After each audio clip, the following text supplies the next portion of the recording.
They've got a lot of archaeological dig sites open here on this island.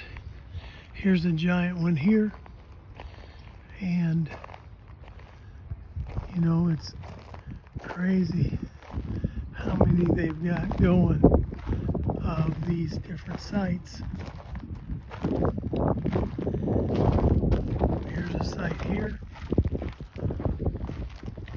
down in that hole, which was the cellar kitchen. Evacuations here uncovered a 1608 to 1609 cellar kitchen housing 2 brick-faced bread ovens, part of a complex of buildings at the fort's center.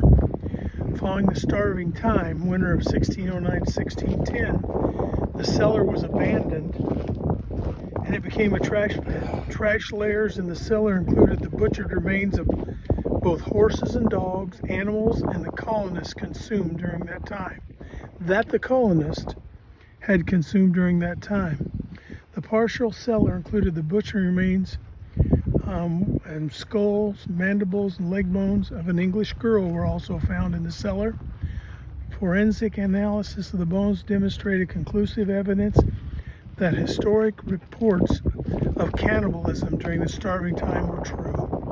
The rediscovery team decided to name her Jane, as her true identity will never be known probably. Today her story is told in an archaeological museum. And there they are digging this area right here. And this is the middle of that fort, of the fort itself. You can see they put the walls up of the triangle fort around here so you could see how big the fort actually was. It went out to the water right there, and in the corners, as you know, they had cannons and the burial grounds. And this is what it looked like. This is a mock-up of exactly what this fort looked like. The Lost James Fort.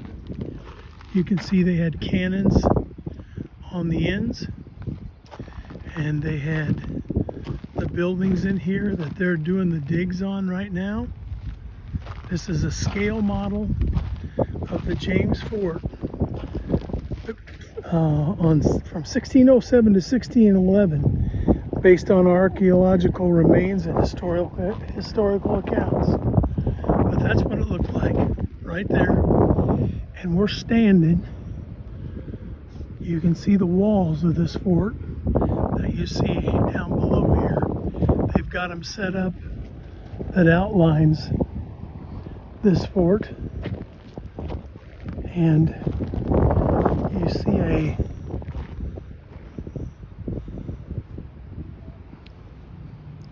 big boat on the James River, a ferry.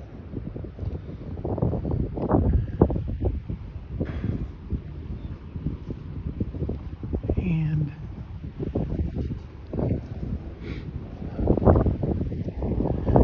here we've got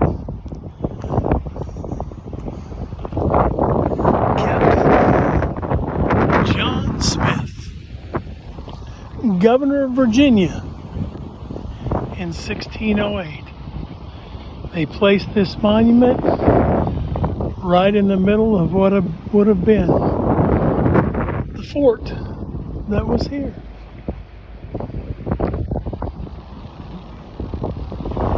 See, that's the ferry that takes the cars still to this day across this island, and here's one coming the other direction, taking people vehicles across on the